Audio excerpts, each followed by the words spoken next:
All right, David. Let's talk about shit we already know about each other. So tell me about how you came up in the game. No, I was just let's see. What can we begin? Let's see. Sacramento. I was terrible in school. Had like an average 2.7 GPA, which, mind you, was actually pretty good for the shit that I was doing. And then went to college begrudgingly. Didn't want to be there. Then after that, Where'd you go? You went to UCR, right? I went to UCR. Yeah. UCR at that time was a fucking shithole. But now it's really good. Yeah, they took my tuition money and they fucking built all this shit. But I had went to UCR for a little bit, but during that time I was trying to do music, stand-up comedy. Acting wasn't something that I ever wanted to do at all. And then after that, I went to UCR, went to a community college for a couple of years. After that, I went to Sac State, and after Sac State, I took this. It was a sociology class that had to do with like new age media, and then I saw this like YouTuber do something, and I was like, holy shit, that guy's famous. He fucking sucks. So I was like, cool. I'll do my own thing. I didn't know I could create content on it. I created content, video blew up.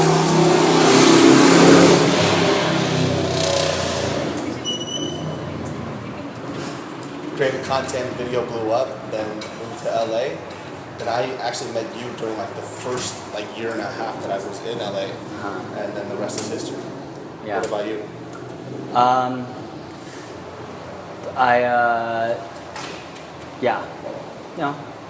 I was caused a lot of trouble when I was young.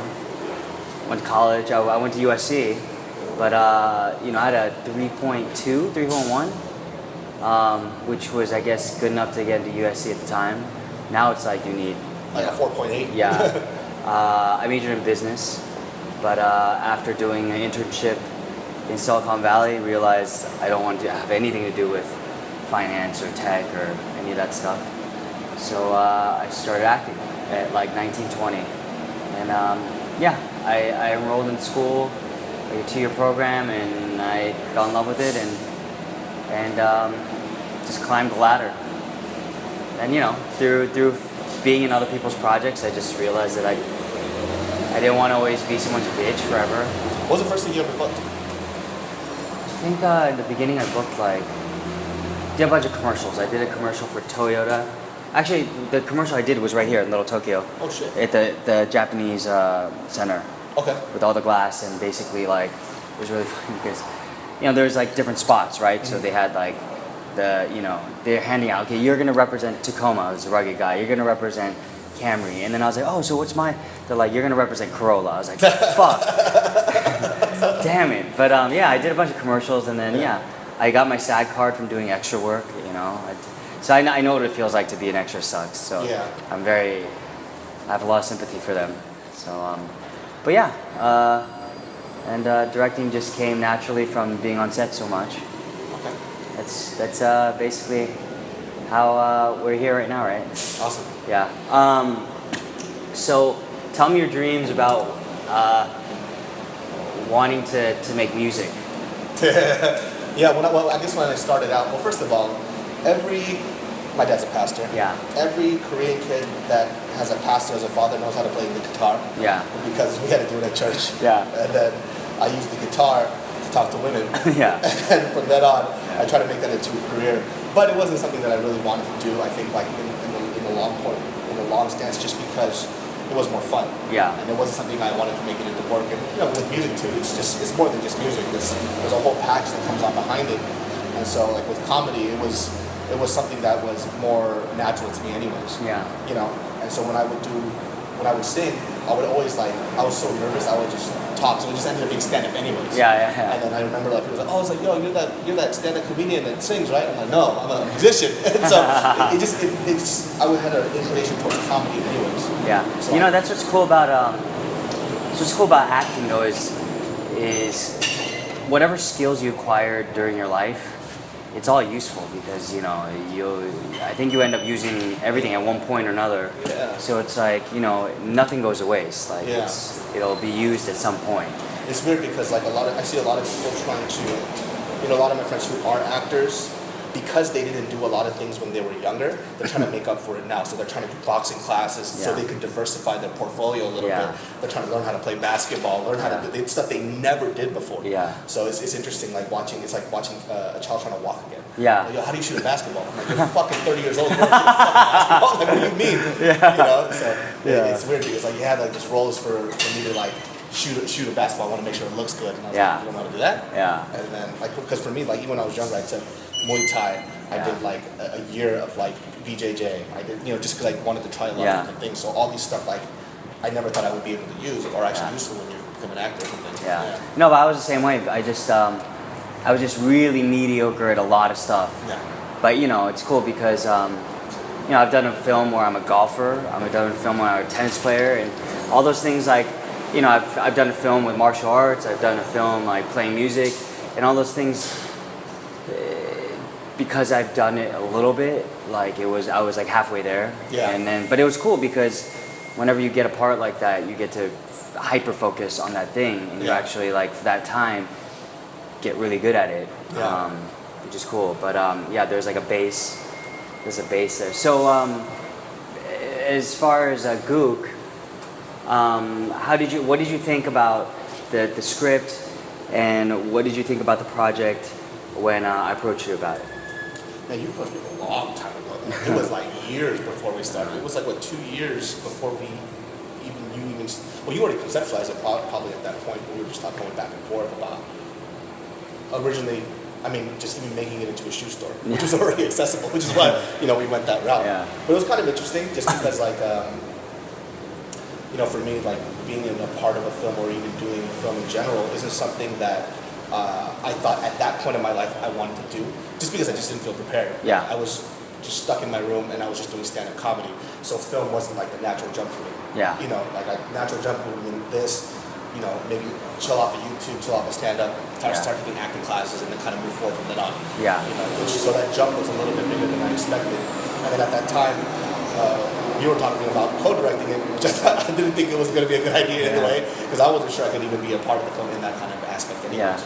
So it was a weird transition, but you know, when you brought it up to me like a while back, I was like, yo, it's something that's kind of within my realm anyways. You know?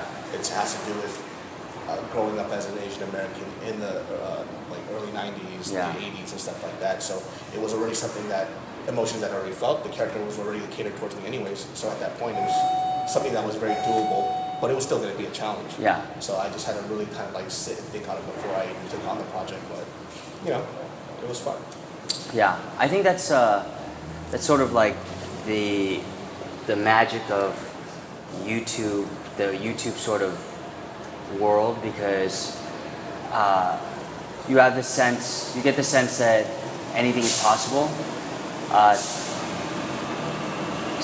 think for me at least, you know, hanging out with like a lot of YouTubers, you know, I started to get this sort of, you know, mindset that, okay, well, if all these guys are just making stuff and getting you know, brands or sponsors to pay for their video content, you know, I think it inspired me to think, okay, you know, it was never about like the skill or like, you know, the preparation. I knew I was like, okay, I've been on enough sets to know how to direct like at a basic level. It was more about like, okay, where am I going to get the business aspect of, where am I going to get the money and stuff. And I think YouTube really, so watching you and watching, you know, all our friends showed me that like, okay, yeah, we can find a way to get the money somehow. You know, the difference I think is when you're YouTube, you're like a brand yourself. And when you're just a filmmaker, you don't really, it's hard to, you have to sell the actual product rather than the yourself as a brand, right? So it's just a different sort of game. I mean, just it's weird because like there's a different set of caliber when you see YouTube filmmaker and then, you know, somebody who's been vetted in the traditional sense. I think it's because like people see 3-4 minute content, right? 3-4 minute content is very short sighted. You know what I mean? You just need a few and then you're kind of done. even in the sense of like trying to get somebody to do a 3-4 minute segment to push it to 15 minutes. Yeah. I think for a lot of these content creators on YouTube, it's damn near impossible. Yeah. Because they don't know how to fill in A, B, and C. Yeah. All they see is A and a little bit of C. Yeah. And the meat inside is just done. So they don't know where to get from where to where. Yeah. Because it's YouTube content is very quick and gratuitous. Yeah. You don't need character development. You don't need to be emotionally invested into the characters that you're developing. You know, scene work, all this other stuff doesn't matter as long as they either get a laugh, a chuckle, or a cry. Yeah, yeah, You yeah. know? It's instant, and yeah, film I feel like is there's just even the watcher. You're really asking them to be much more patient. Oh, 100%. Yeah, so I think it's just a different, but storytelling is storytelling. Yeah. And I think whether it's YouTube or short films or documentaries or features, I think, or television series, I think it all is the same sort of caveman. There's like rudimentary caveman principles of how to tell a story. I think it's just like the reframing of, or also like the sort of like conditioning of like how to pace and tell the story. But I think that the essence of it is just, it's still the same. Yeah. Yeah. I think it becomes a matter of taste. Yeah. I think a lot of people have different tastes, like digital influencers and then directors in general just like different things. I think when I talk to most YouTubers, they couldn't care less about the film that won the Oscar. They're more about like social media people would rather see a blockbuster, which is just taste, but they're both valid. Yeah. I think it's just like that's why I say there's a huge distinction between new media and then like in terms of like what film is. Yeah. You know what I mean? I think like you said, a lot of these, if you ask them like what films have they watched, I don't think they can really give two shits about a lot of films. They're just more focused on that one space. Yeah. Which, like I said, like you said, it's just their taste. Yeah. I think my thing is more like, if this is what you wanted and this is what you expected, you can't expect to come into this realm thinking that you know everything. Just like vice versa, people who are here can't think that they can do what they do here. Yeah. And so what happens a lot, like especially with this film, that I knew that I was going to fumble up on was I've been doing this for so long and I haven't done this, so this was a foreign thing to me, and I wanted to kind of get rid of that notion of thinking like, oh, because I've done this, I should be able to knock this out. Yeah. Which when we were on set, it was a completely different story. Like I couldn't wrap my head around what you were doing, because like when you were doing specific shots and specific things, when I saw it, I was like, looks good, and then you're like, nah, I hate it. I was like, looks good. Like I don't know what you mean. Yeah. And that's like the kind of like extended vision that I think filmmakers have. Yeah. Well, it's just different. Yeah. It's very specific. I think like even because I've been on YouTube for so long, there's a lot of things that you can feel okay with and get away with the 5-minute segment. Yeah. So if a word wasn't said right, if the lighting was a little bit off or you didn't get a shot, you're not going to scrap your whole project to not put that project out. You're like, well, I'm on a schedule, I'm going to put it out, and it kind of gets the job done. But I think film's a little bit different because it's such a craft. It's like if my vision isn't met, then what's the whole point? Because it's going to affect the rest of the film because you have to be invested from beginning to end. Yeah. And that's like the very difficult part that it's like it's hard to like fathom as just somebody who does like short content. Yeah. Which was a learning experience for me. Absolutely. Yeah, and but I think it's like we're in a really cool time. Yeah. Because even when you look at something like music, there's like the traditional like recording artists like Drake and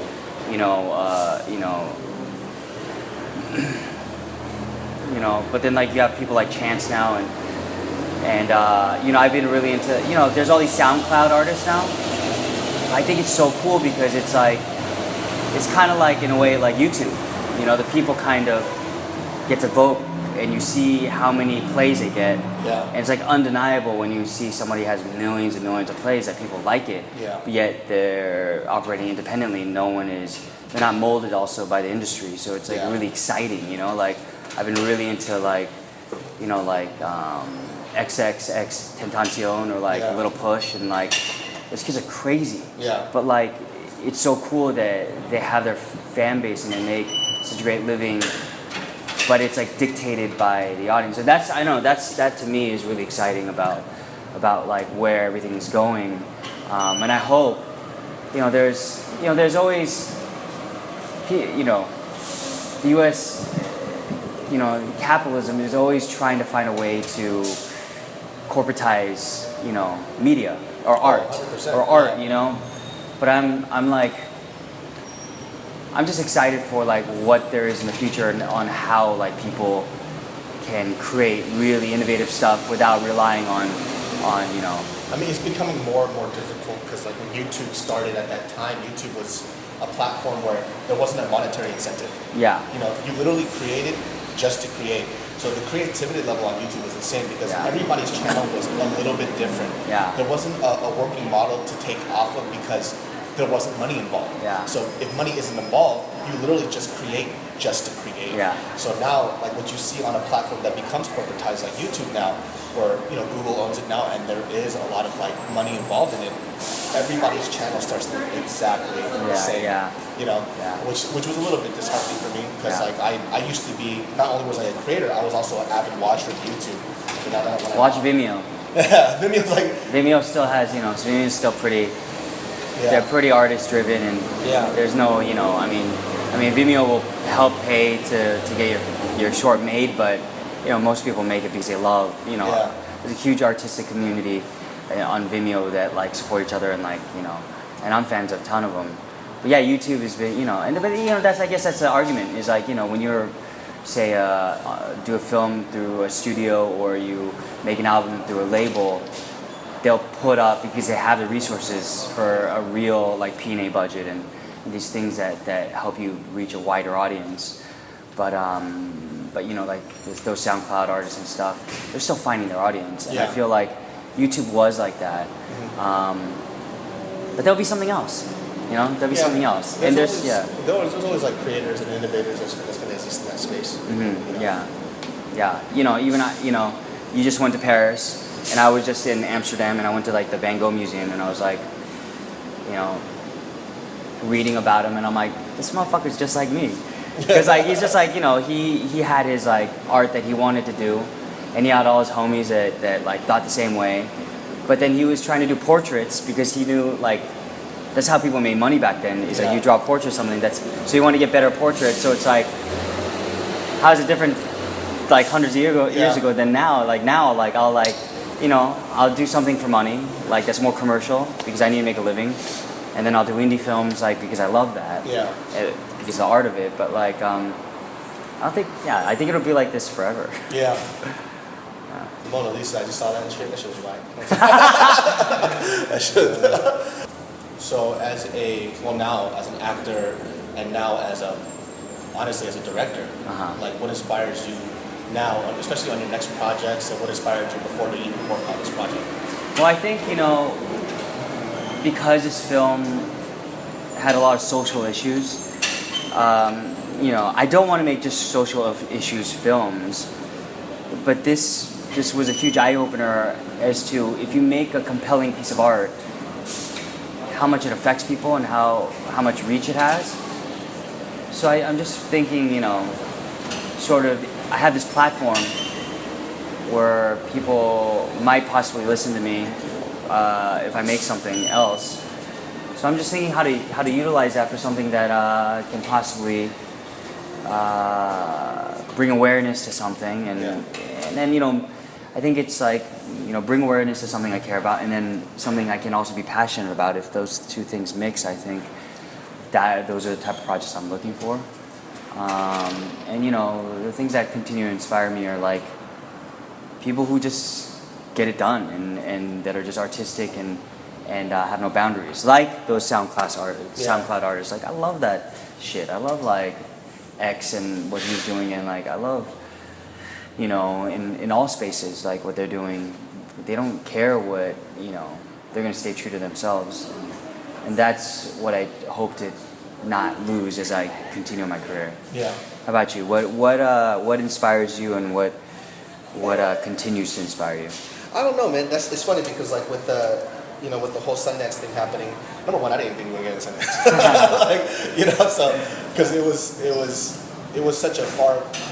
It's not a thought that kind of reached my mind. It's like one of those bucket list things, right? Yeah. So you don't think that the first film that you create with your friend is going to get into Sundance, let alone win an award. Yeah. So for me, it was like, okay, like this is my first thing, like I don't know where it's going to go, but let's see where it'll take me. Yeah. And then the Sundance thing happened. I was like, oh, that bucket list got checked a little faster than I expected. Yeah. You know. So after that checked, it's kind of like how I used to think before was when I wanted something, there would be a progression of it, right? So if I wanted to be a great stand-up comedian, I started like when I was 16, worked on it over and over and over and over. And I'm like, well, for the next like 20, 30 years, maybe I'll get to a point where I'm happy with it.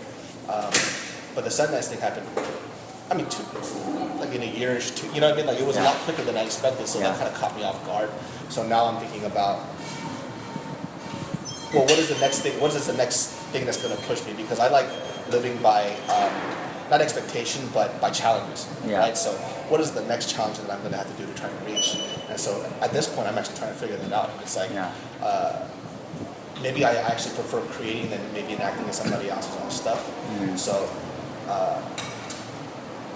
I guess like the thing that inspires me is to figure out what that next step is. Yeah. So right now, like currently what I'm doing is just like searching for that.